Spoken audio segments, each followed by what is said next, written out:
UPSC Hindi word channel पर आप सभी का स्वागत है। आज हम बात करने वाले हैं कि अब जो 2 महीने बचे हुए हैं आपके 31 दिसंबर तक, 31 दिसंबर का टाइम मैंने क्यों लिया है?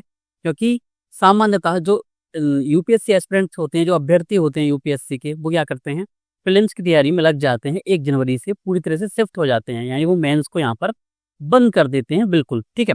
अब कुछ जो अभ्यर्थी हैं, कुछ जो स्टूडेंट्स हैं, उनकी स्ट्रेटजी है वो अलग हो सकती है। कैसे?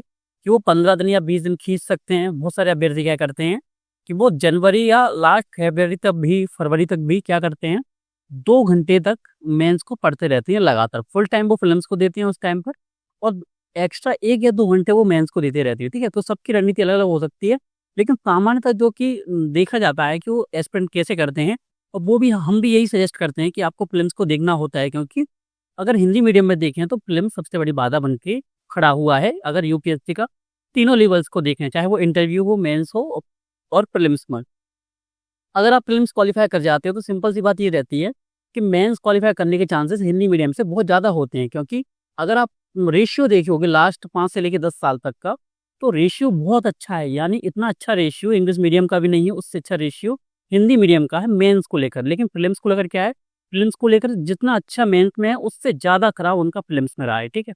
तो प्रीलिम्स अगर आप एक बार क्लियर कर लेते हो तो मेन क्लियर करना थोड़ा-सा आसान है प्रीलिम्स की अपेक्षा। आसान ज़्यादा नहीं है, तुलना में बोल रहा हूँ कि प्रीलिम्स बहुत ज़्यादा टफ हो चुका है, ठीक है।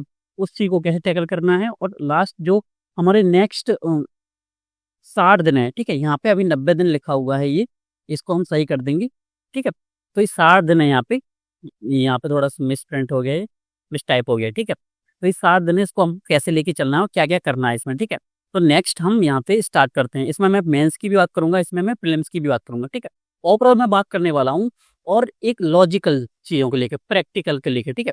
ऐसी अंदाज़न बात नहीं करूँगा जो बहुत सारे एजुकेटर वगैरह बोलते रहते हैं, ये कर लो, वो कर लो, जो कि पॉसिबल ही नहीं होती। आप 2 महीने में पूरे यूपीएससी का सिलेबस खत्म नहीं कर सकते, ठीक है। तो मैं प्रैक्टिकल बातें करूँगा आपके साथ, वो भी लॉजिक के साथ, ठीक है। नेक्स्ट हम चलते हैं यहाँ पे, ठीक है। अब ये आपके सामने दिया हुआ है क्या, 60 दिन का हम क्या लेने वाले हैं यहाँ पे अपना टारगेट, ठीक है। तो 60 दिन में हम क्या क्या कर सकते हैं, उन चीज़ों को लेके यहाँ पे चलेंगे हम, ठीक है। अब आपका मेंस आ चुका है, ठीक है। यहाँ पे जस्ट सेकंड, हाँ। अब मेंस को लेके क्या करना है, सबसे पहले मैं मेंस की बात करूंगा, इसके बाद मैं प्रीलिम्स के रिलेटेड बात करने वाला हूँ, ठीक है। प्रारंभिक परीक्षा संबंधी में बात करूंगा, ठीक है। अगर मैं मुख्य परीक्षा की बात करूँ, तो सबसे पहले आपको ये चीज़ तो बहुत क्लियर होगी कि देखिए, अगर आप इस वीडियो को देख रहे हो तो मैक्सिमम चांसेस है कि 99% चांसेस है कि आप सीरियस अभ्यर्थी होंगे, क्योंकि आप सीरियस हो इसको लेकर कि नेक्स्ट हमको 60 दिन में करना है क्या, ठीक है। तो इस चीज़ को लेके चलते हैं, ठीक है। तो नेक्स्ट 60 दिन हमको करना क्या है, सीरियसनेस अगर आप में, तो आपको ये पता होगा कि अगर हम मेंस की ओवरऑल बात करें, तो क्या हमारा 1750 का पूरा यहाँ पे खेल है, ठीक है। अगर उसमें भी मैं अलग करके दिखाऊँ थोड़ा-सा, तो इसमें 3 पार्ट्स हमको देखने को मिलेंगे। 3 पार्ट किसके? जो कि मैं हर बार बात करता हूँ, गोल्डन ट्रायंगल, मेंस की गोल्डन ट्रायंगल की। अगर आप पुराने अभ्यर्थी होंगे तो आपको ये चीज़ पता होगा, क्योंकि मैं बार-बार ज़िक्र करता हूँ उस चीज़ का। अगर आप नए अभ्यर्थी हो तो आपको पता होना चाहिए, मेंस का जो गोल्डन ट्रायंगल होता है, वो ट्रायंगल क्या होता है? वो होता है आपका क्या? एथिक्स, एसे और आपका क्या? ऑप्शनल, ठीक है। आपका क्या? ऑप्शनल, ठीक है। ये क्या होता है? आपका ट्रायंगल होता है। अब इसको ट्रायंगल क्यों बोला जाता है? अगर सिंपल सा हम देखें तो ऑप्शनल को, तो ये 500 नंबर का, और ये दोनों मिला के 500 नंबर के, यानी 1750 में से केवल यानी 1750 में से कितना? टोटल हमारे 1000 नंबर सिर्फ इन्हीं से आते हैं, ठीक है। तो ये ज़्यादा इंपॉर्टेंट हो जाते हैं। तो अगर हमारी जो स्ट्रेटजी होगी, तो आपको पता लग गया होगा कि ये तीनों जो ट्रायंगल है वो हमारे केंद्र में रहेगा। लास्ट के जो 60 दिन बचे हुए हैं आने वाले, ये वाले, इनको हम लास्ट बोल सकते हैं कि लास्ट 60 दिन है, इसके बाद आपके पास टाइम नहीं रहेगा। इसके बाद अगर आप ईश्वर की कृपा से अपनी मेहनत के बल पर अगर आप फिल्म्स क्वालिफाई कर जाते हो, तो वो टाइम नहीं रहता कि आप सिलेबस को कवर करो, क्योंकि उस टाइम पर प्रैक्टिस करनी पड़ती है। वो टाइम सिलेबस कवर करने का नहीं, बल्कि सिलेबस रिवाइज करने का होता है, ठीक है। तो उस चीज़ से बचने के लिए हम क्या करेंगे, अभी इसको क्लियर करेंगे, ठीक है। तो मेंस के लिए हमने पहले से एक रणनीति आपको बताई गई है, और अगर आपको ना पता हो तो आप सिंपल से क्या कर सकते हो, डिस्क्रिप्शन में लिंक दी हुई होगी, उस वीडियो को देख सकते हो कि कैसे वो काम करना है। उसके लिए बेसिकली हमने क्या किया है, नेक्स्ट 60 दिन में हमने कोशिश की है कि हम मैक्सिमम सिलेबस को कवर करेंगे, ठीक है। तो आप उस प्रोग्राम से जुड़ सकते हो। प्रोग्राम फ्री ऑफ कॉस्ट है, ठीक है। आपको 1 भी रुपया नहीं देना है, आपको सिर्फ प्रोग्राम से जुड़ जाना है। सिर्फ हमारी अपेक्षा जो आपसे है, आपकी जो फीस रहेगी आपकी मेहनत, बस आप मेहनत करते जाइए, जो हम बोलते हैं उसको फॉलो करते जाइए। तो हमारा जो उद्देश्य है वो ये है कि आपका मैक्सिमम सिलेबस हम करवा सकें, ठीक है? तो हम उसमें क्या करते हैं, उस पर हम मैं थोड़ा-सा 5 मिनट बाद बात करूँगा, ठीक है? ये पहला पैराग्राफ खत्म कर दूँ उसके बाद, ठीक है? तो आपको लेके क्या चलना है, सबसे पहले अगर आपने एथिक्स का रिवीजन अच्छे से कर लिया है, बहुत अच्छे से रिवाइज़ कर लिया, उसमें कॉन्फिडेंस आ गया, तो बहुत अच्छी बात है। आपको मैं बधाई देता हूँ कि आपकी तैयारी बहुत अच्छी है। अगर आपने ऑप्शनल तैयार कर लिया है, तब भी और ज़्यादा बधाई, और निबंध तैयारी की है, तो भी, ठीक है? अगर आपने इन तीनों चीज़ों में से कोई सा एक नहीं किया या तीनों नहीं किए हैं, तो उसमें मैं बात करके नहीं लेके चलता हूँ, ठीक है? तो लास्ट 60 दिन आपको क्या ऐसे एथिक्स और ऑप्शनल को लेके चलना पड़ेगा। अब इसमें पहला आता है ऐसे को लेके चलता हूँ, ठीक है? अब ऐसे को आपको डेली नहीं करना। आप क्या कर सकते हो, हर 8 दिन में, अगर आपको निबंध नहीं आता है बिल्कुल लिखना कि कैसे क्या लिखा जाता है, और 2026 में अगर आपको एग्ज़ाम देना है, तो सिंपल से क्या करोगे, सिंपल से एक चीज़ करो आप कि पॉसिबल होगा अगर आप बोलोगे, अगर आपके कमेंट्स आ गए 10 से लेके 15, तो मैं एक वीडियो बना दूँगा कि उसको कैसे टैकल करना है, कैसे सीखना है निबंध को लिखना, ठीक है? तो मैं एक प्रॉपर वीडियो बना दूँगा, एक क्लास बना दूँगा 1 से लेके 2 घंटे की, ठीक है? तो आपको ज़्यादा अंडरस्टैंडिंग हो जाएगी इस लेवल पर, ठीक है? और अगर खुद से करना चाहते हैं, तो खुद के लिए हमने क्या किया अपने चैनल पर, ठीक है? हमारा क्या टेलीग्राम चैनल पर आपको निबंध नाम की एक बुक मिलेगी, जो मैंने खुद ने लिखी हुई है, ठीक है? तो आप क्या कर सकते हो, उस बुक को डाउनलोड कर सकते हो वहाँ से, पीडीएफ हम दोबारा से अपलोड कर देंगे, जिससे क्या हो, आपको ढूँढने में समस्या ना हो, तो आप इसको पढ़ सकते हो। एक बार आप 2 या 3 बार उसको पढ़ो दोबारा से, ठीक है? पढ़ लिया, दोबारा से पढ़ो, फिर पढ़ो दोबारा से, आपको अंडरस्टैंडिंग हो जाएगी आपको निबंध लिखना कैसे है बेसिकली, ठीक है? तो निबंध की समस्या यहाँ पे खत्म होती है, और इसमें करना क्या है बेसिकली, आपको हर संडे को, ठीक है? आपको हर संडे को क्या करना है, जैसे आज 1 नवंबर है, ठीक है? तो हर संडे को आपको करना क्या है, 31 दिसंबर तक जितने भी संडे आते हैं, ठीक है? उसमें आपको 4 निबंध लिखने नहीं है, सिर्फ इनका फ्रेमवर्क तैयार करना है। फ्रेमवर्क कैसे तैयार करना है, वो मैं आपको बताऊँ। फ्रेमवर्क कैसे, कि आप जब लिखते हो पूरा निबंध, तो वो लिखते हो आप 1000 से लेके 1200 शब्द, ठीक है? तो आप उसको क्या करोगे, उनको वर्ड्स वाइज़ बाँटोगे। जैसे आपको पता है कि मैं इसमें 8 से लेके 10 पैराग्राफ लिखूँगा, तो पैराग्राफ पूरे मत लिखिए। पैराग्राफ में आपको पता होगा, आपके माइंड में आ गया होगा कुछ, जैसे कि आप बैठे, ब्लैंक पेज लेके बैठे अभी आपने सोचा कि मैं इस निबंध को लिखने वाला हूँ, मैं प्रस्तावना में ये चीज़ लिखूँगा। ये स्वामी विवेकानंद की अमेरिका की जो यात्रा थी, उसके बारे में मैं लिखूँगा, ठीक है? तो सिंपल सा आपको ये नहीं लिखना कि कैसे गए, क्या हुआ, उसका उल्लेख नहीं करना, सिंपल से ये लिखना है कि स्वामी विवेकानंद और यूएसए की यात्रा, ठीक है? बस आपको पता होना चाहिए, अगर आप इसको रियल में पूरा लिखते, तो आप इसमें क्या लिखते, ठीक है? तो जब पूरा क्लियर हो, तभी आप इसको शॉर्ट फॉर्म में 2 या 3 वर्ड्स में लिखिए, ठीक है?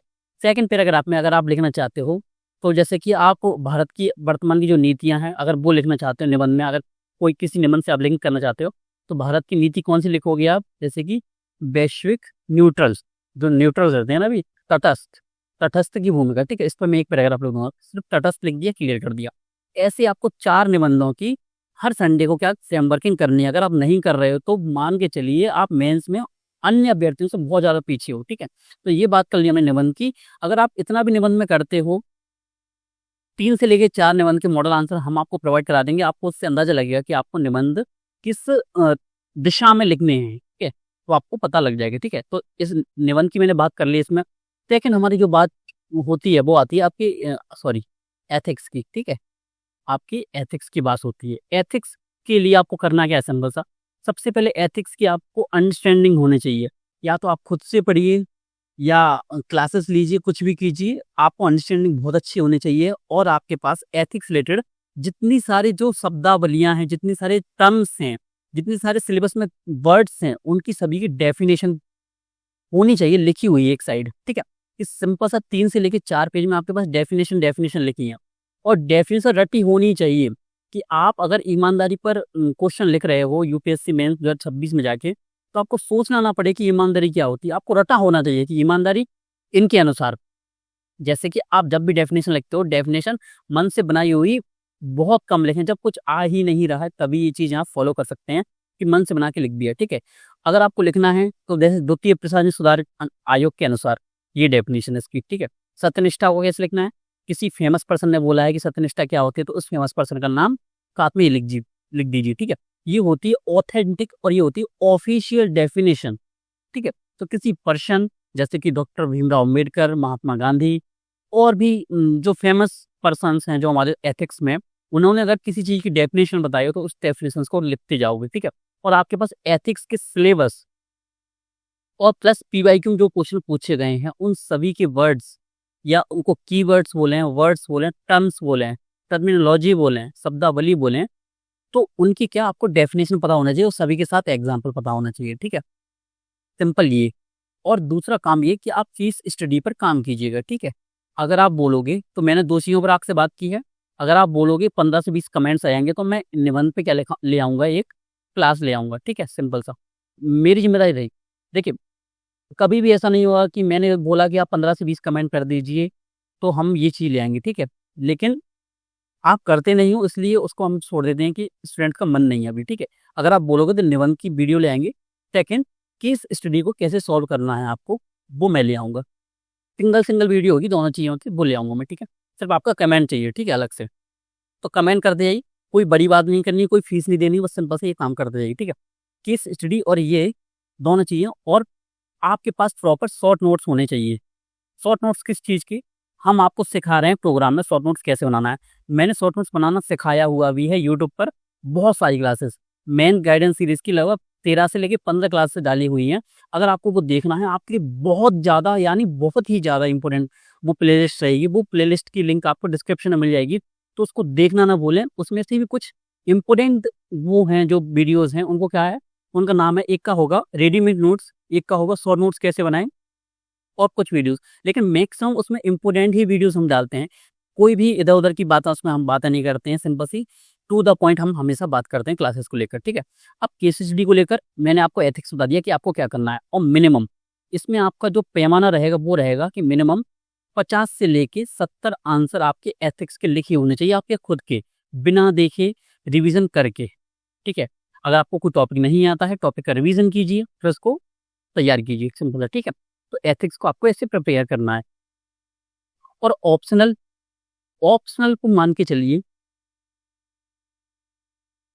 ऑप्शनल को मान के चलिए तो आपको करना क्या है, सिंपल सा, आपको अब 60 दिन, ये 60 दिन आपको करना क्या है, ठीक है। जैसे अगर आपका एथिक्स हो चुका है तो सिंपल सा आप क्या करोगे, तो आप क्या करोगे, हमारे प्रोग्राम में क्या चल रहा है अभी, जीएस3 की यूनिट्स करवा रहे हैं हम। फर्स्ट यूनिट खत्म हो चुकी है, सेकंड यूनिट आपको करने के लिए दी थी, ठीक है। तो अब इसके बाद पता नहीं, जैसे इकोनॉमी की हो सकता है हम डिजास्टर मैनेजमेंट की कोई यूनिट आपको दे रहे हैं, ठीक है। तो हम ऐसे नहीं कि पेपर वाइज चल रहे हैं, हम चल रहे हैं कैसे लेके उसको यूनिट वाइज आपको माइक्रो थीम्स देते हैं, हम पीवाईक्यू देते हैं, आपसे थीम्स बनवाते हैं कि क्या क्या आ सकता है, ठीक है। तो सभी स्टूडेंट्स को थीम्स मिलती हैं, तो आपको भी सीखने को मिलता है दूसरे स्टूडेंट से कि अरे ये क्वेश्चन बन सकता है, अच्छा इसके माइंड में आ गया, मेरे माइंड में क्यों नहीं आया, मैं अच्छे से सोचूंगा बाद में, ठीक है। तो ये चीज़ आपकी कॉम्पिटिशन में बनी रहती है, इसीलिए वो प्रोग्राम है, वो प्रोग्राम अच्छे से वर्क करेगा अगर आप मेहनती होंगे, ठीक है। तो ऑप्शनल में क्या करना है, अब अगले 60 दिन आपको हर दिन मिनिमम 3 से 4 घंटे देने हैं। 3 से 4 घंटे का मतलब होता है, अब देखिए ऑप्शनल के हर एक ऑप्शनल के बारे में मैं बता नहीं सकता, हिंदी लिटरेचर के बारे में मैं बता सकता हूँ। हिंदी लिटरेचर के बारे में आपको कोई भी डाउट हो वो आप कमेंट कर सकते हो, मैं आपके आंसर्स दे दूंगा, ठीक है। जल्दी 2 या 3 दिन के अंदर मैं हिंदी लिटरेचर की एक क्लास भी ले आऊँगा, ठीक है। अभी लाने वाला हूँ मैं, आप जो भी डाउट्स हैं गद्य को लेकर, पद्य को लेकर, काव्य खंड को लेकर, आपके भाषा खंड को लेकर कोई भी डाउट है, आंसर राइटिंग रिलेटेड, इसमें कैसे लिखना है, रिवीजन कैसे करना है, शॉर्ट नोट्स कैसे बनाना है, सभी मैं आप यहाँ पे आके क्लियर कर दूंगा, ठीक है। ऑप्शनल को आपको 4 घंटे देने हैं। 4 घंटे का देने का मतलब ये नहीं कि सिर्फ 4 घंटे बैठे रहे, उसको देखते रहे, वो को नहीं, प्रॉपर हर एक टॉपिक के अगर नोट्स आप तैयार कर पा रहे हो तो नोट्स तैयार कीजिए। हम अगर हिंदी लिटरेचर आपका ऑप्शनल है तो मैं आपको नोट्स बनाना सिखाऊंगा कि आपको प्रॉपर हिंदी लिटरेचर के नोट्स कैसे बनाने हैं, ठीक है। तो आपके पास नोट्स प्रिपेयर होने चाहिए। तो आपका एक सवाल है, सर क्या नोट्स प्रिपेयर करना है, अन्य ऑप्शनल वाले हैं वो भी, और हिंदी लिटरेचर वाले भी सुनो, वो भी सुनो। हाँ, क्योंकि आप जो रेडीमेड आपका सॉरी जो प्रिंटेड नोट्स होते हैं, आप उनको लास्ट टाइम एग्जाम के एक दिन पहले रिवाइज नहीं कर सकते पूरे। अगर आप सोच रहे हो कि मैं हाईलाइट कर दूंगा, स्टिकी नोट्स लगा लूंगा, उससे इफेक्टिव रिवीजन अगर आपको करना है वो होगा आपके शॉर्ट नोट्स से, ठीक है। और शॉर्ट नोट्स भी इतने बड़े नहीं होने चाहिए कि आपके वो लॉन्ग नोट्स से भी ज़्यादा हो गए, कि 300 पेज का मेरा प्रिंटेड नोट्स था, मैंने 400 पेज के शॉर्ट नोट्स बना लिए, ठीक है। तो तरीका पता होना चाहिए आपको शॉर्ट नोट्स बनाने का, ठीक है। तो मैं शॉर्ट नोट्स की जल्दी वीडियो बना दूंगा हिंदी लिटरेचर को लेकर, बाकी आपके जो ऑप्शनल अलग हो तो आप अपने अदर टीचर को देख सकते हैं, ठीक है। तो ऑप्शनल को लेके चलना है आपको 4 घंटे, ठीक है। तो ये 3 चीज़ें आपको लेके चलना है। अब इसके अलावा जिनका एथिक्स हो गया, जिनका ऑप्शनल हो गया, अब जिनका कुछ नहीं हुआ इन तीनों में से, तो उनके लिए मैंने प्रायोरिटी बता दी, प्राथमिकता बताई कि आपको प्राथमिकता इनको देना है। 2 महीने में कोई सा भी सब्जेक्ट हो, एथिक्स कैसा भी हो, आप उसको प्रिपेयर कर सकते हो। अगर आपने कभी पढ़ा भी ना हो एथिक्स को, तब भी आप उसको प्रिपेयर कर सकते हो। निबंध के लिए मैंने बता दिया कि क्या करना है, और ऑप्शनल को भी लेकर क्या, अगर आप पहले से पढ़े हुए हो, ठीक है। अगर आप पहली बार शुरुआत कर रहे हो तो सीरियस स्टूडेंट तो पहले से उसको पढ़ चुके होंगे। अब हो सकता है आप तैयारी स्टार्ट कर रहे हो, उधर 26 में एग्जाम देने की तैयारी कर रहे हो, तो ये आप लेट हो चुकी हो। रियल बात है, आप बहुत ज़्यादा लेट हो चुके हो। अगर फिर भी करना चाहते हो तो आपको जनवरी का टाइम भी इसमें लेना पड़ेगा ऑप्शनल में, ठीक है। अगर आप पहली बार उसको पढ़ा नहीं है, लेकिन अगर आपने अगर उसको एक बार ही पढ़ा है तो 7 दिन आपके लिए सफिशिएंट है। तो ऑप्शनल को लेकर अगर मैं आपसे बात करूं, तो ऑप्शनल के मिनिमम 100 आंसर्स आपके लिखे होने चाहिए। यानी आंसर राइटिंग करनी है आपको 100 क्वेश्चंस की, तब आपको वो प्रिपेयर माना जाएगा। और 100 आंसर्स देखकर नहीं, बिना देखे हुए, ठीक है। और इसमें आपको 2 या 3 टेस्ट देके देखना है विद टाइम, कि आपको 3 घंटे में एक पेपर पूरा लिख के देखना है, ठीक है। लिख पा रहे हैं नहीं लिख पा रहे हैं वो अलग बात है, लेकिन लिखना जरूर है, ठीक है। तो ये बात हुई हमारी मेंस की, जो हमारी मैंने आपकी प्रायोरिटी सेट कर दी यहाँ पे। आपका जो इसमें सब्जेक्ट तैयार नहीं हो उसको तैयार कीजिए। अब हो सकता है किसी का निबंध तैयार हो, तो जो टाइम बच रहा है उसमें वो क्या करेगा। किसी का एथिक्स बहुत अच्छे तरीके से प्रिपेयर हो, किसी को ऑप्शनल प्रिपेयर हो, तो उसको 4 घंटे की जरूरत है ही नहीं, वो 3 घंटे में भी कर लेगा, ठीक है।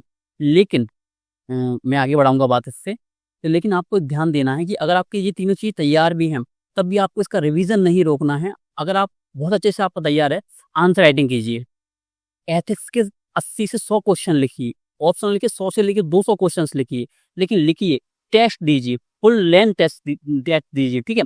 जिसमें 15 से 20 क्वेश्चंस होते हैं आपके, ठीक है। अब एथिक्स में से भी 20 क्वेश्चन तो आते नहीं, उसमें से 19 ही क्वेश्चन आते हैं, ठीक है।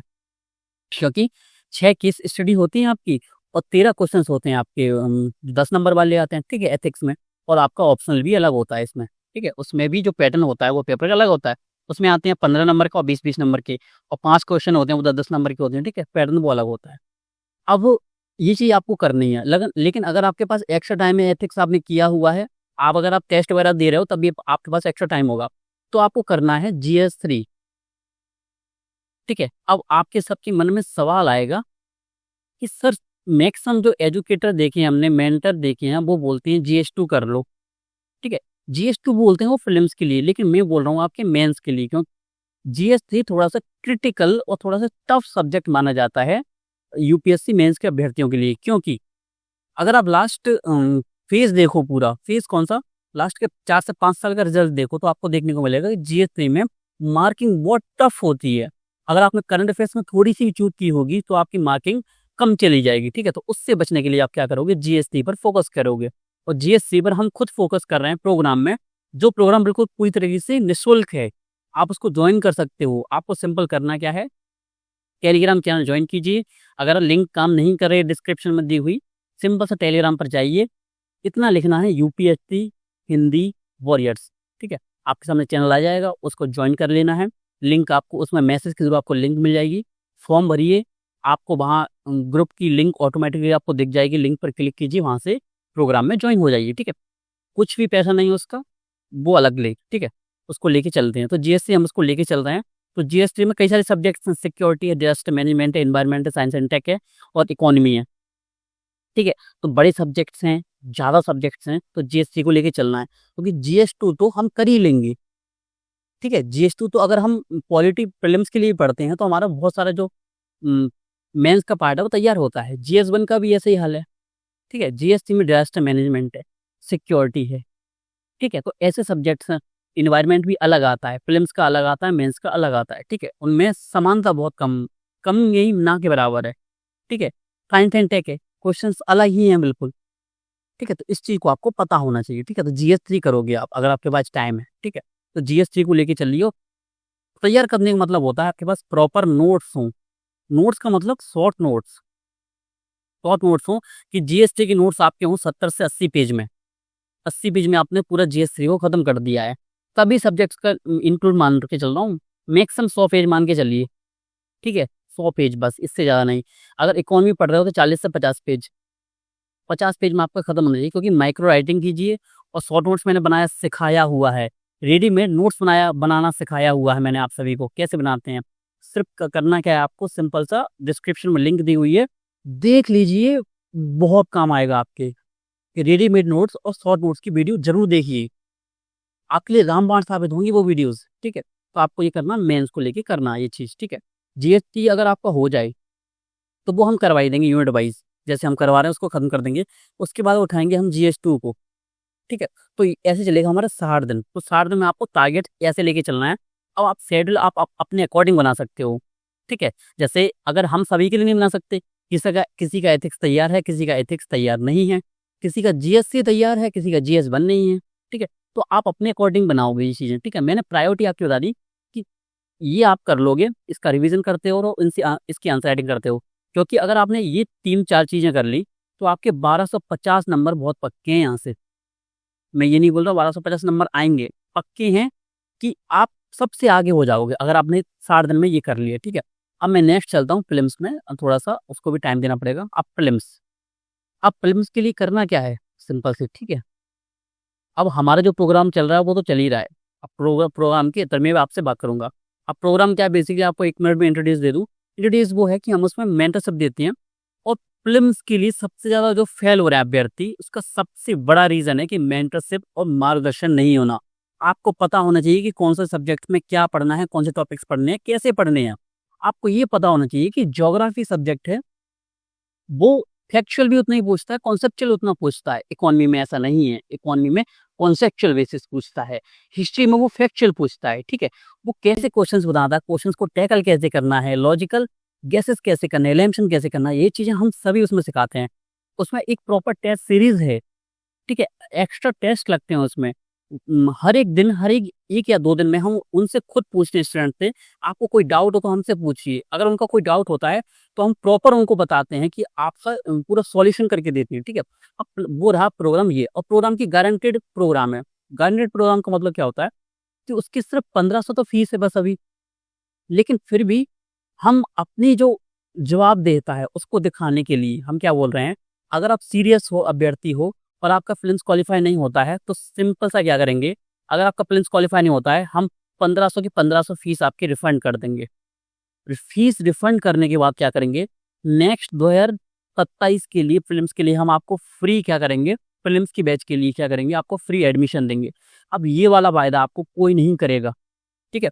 तो हमारे प्रोग्राम्स की बहुत सारी विशेषताएं हैं, और 1500 फीस कुछ नहीं है। हम उसमें PYQ क्लासेस भी देंगे, ठीक है। PYQ क्लासेस भी उसमें एड ऑन है। हम मंथली उनको ज्ञान मैगजीन आती है उसको भी देते हैं, ठीक है, फ्री ऑफ कॉस्ट, जो सबके लिए थोड़ा सा उसमें भी 10 से 20 रुपए की रहती है, लेकिन उनके लिए वो फ्री ऑफ कॉस्ट रहती है। टेस्ट लगते हैं, ठीक है।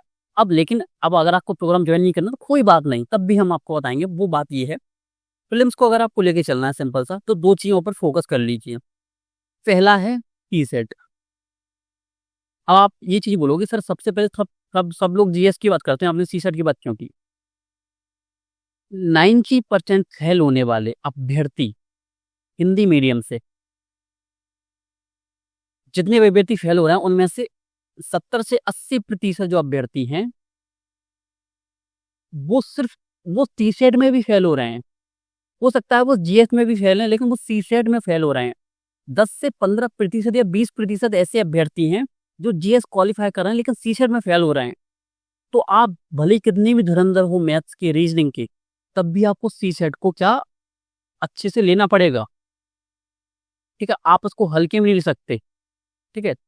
आप उसको हल्के में नहीं ले सकते, आपको C-सेट को करना पड़ेगा। तो सिंपल से क्या करना है वो मैं आपको बताऊंगा। C-सेट के लिए एक अलग से स्ट्रेटजी तो मैं डाल ही दूंगा। आपको करना क्या है, मैं 60 दिन में ये बता रहा हूँ।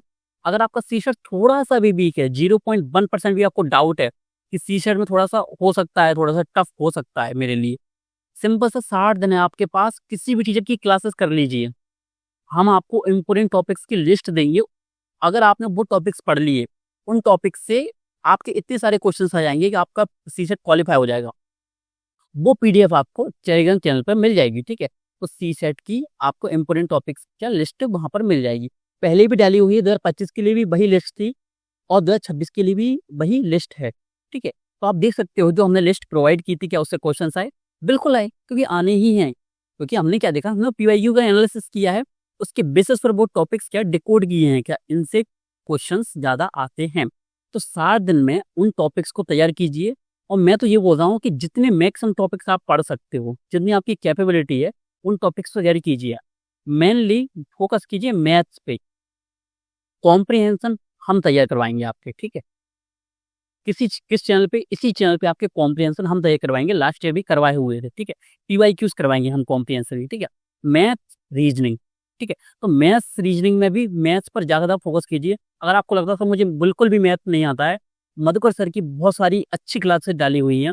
अब कोई टीचर अच्छा पढ़ाता है तो हम उसका नाम जरूर लेंगे। तो मधुकर सर ने बहुत अच्छा पढ़ाया है मैथ के लिए, तो मधुकर सर की मैथ की क्लास लीजिए, जो कि फ्री ऑफ कॉस्ट है।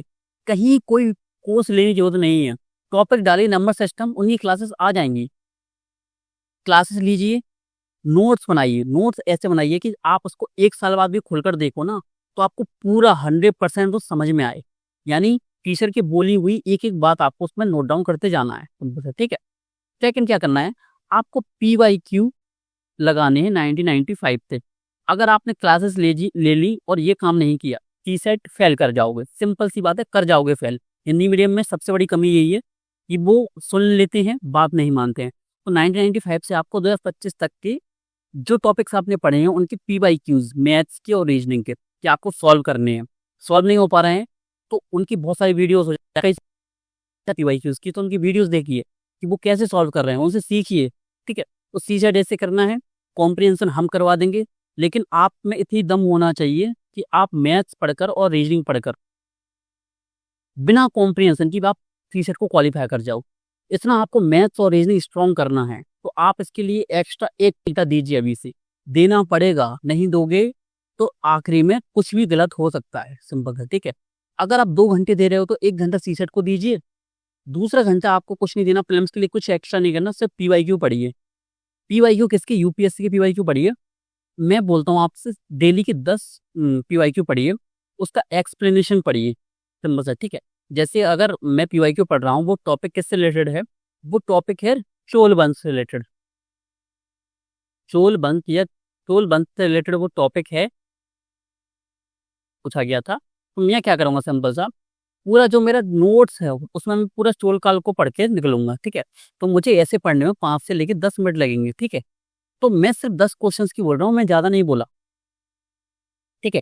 तो सिर्फ 10 क्वेश्चन करो। अगर आप 10 क्वेश्चन भी करते हो ना, तो 31 दिसंबर तक, ठीक है, पेन चेंज करके आपको अच्छे से बता दूं, 31 दिसंबर तक आपका क्या, लास्ट 6 साल के पीवाईक्यू आप खत्म कर चुके हो। वो पूरी तरीके से रट लो, याद कर लो। ये बोलते हैं ना, घोंट के पी लो, तो वो कर लो आप सभी। मतलब वहां से अगर एक वर्ड भी आ जाए ना, तो वो क्वेश्चन अगर आपका गलत हो गया ना, तो बहुत बड़ा पाप होगा वो आप सभी के लिए। तो पीवाईक्यू से एक वर्ड भी गलत नहीं होना चाहिए आपका, ठीक है। तो 10 पीवाईक्यू पढ़ो पर डे। टीसेट को प्रॉपर टाइम दो। अगर आपको क्लास की नीड है तो क्लास लीजिए, कोई शर्म की बात नहीं है। आज अगर मुझको भी जरूरत पड़ती है तो मैं भी कभी कभी क्लास ले लेता हूँ, क्योंकि मेरा मैथ्स बहुत ज़्यादा स्ट्रांग नहीं है, ठीक है।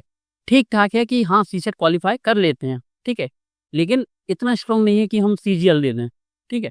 तो मुझे भी जरूरत पड़ती है तो मैं भी क्लासेस ले लेता हूँ, कभी भी यूट्यूब पर ले लेता हूँ, ठीक है।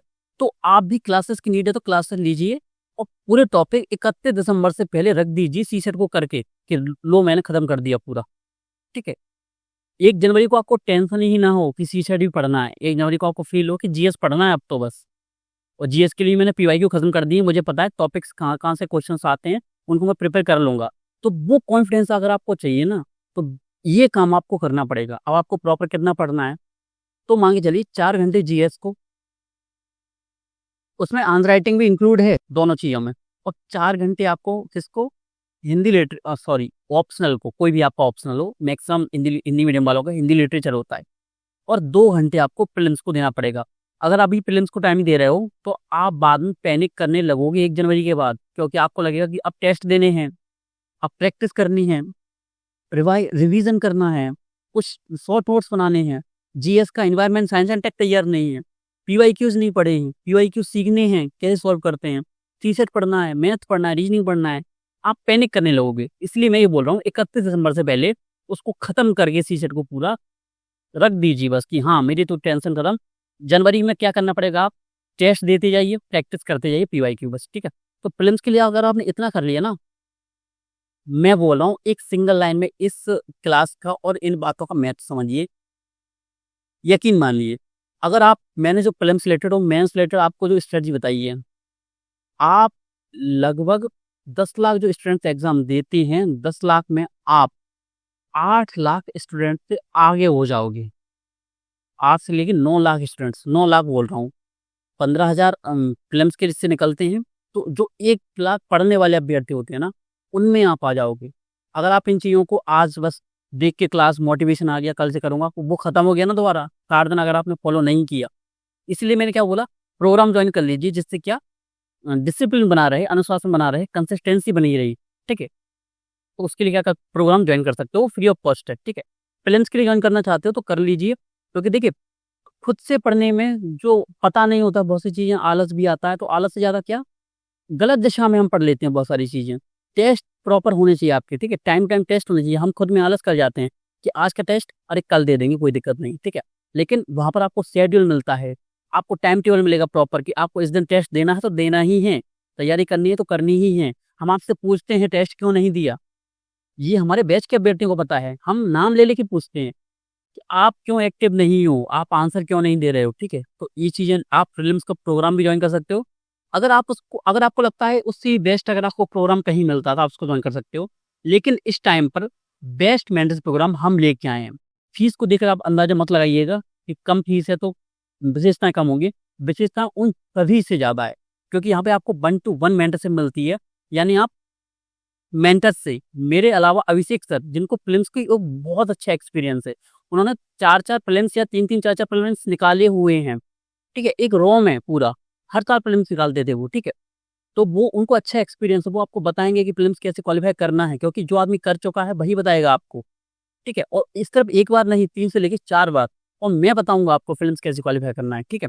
तो ये चीज़ें आपको उसमें डिस्कशन करनी है। अगर आप उसके अलावा अगर आप सिर्फ मेंस में जुड़ना चाहते हो तो मेंस में जुड़ जाइए, वो फ्री ऑफ कॉस्ट है, उसमें आपको कोई फीस नहीं है, तो आपको लगेगा भी नहीं किसको पैसे दे रहे हैं क्या, ठीक है, ठीक है, पैसे की चीज़ दिक्कत है तो आप मेंस प्रोग्राम ज्वाइन कर सकते हैं। बाकी प्रीलिम्स की फीस 1500 कोई ज़्यादा नहीं है।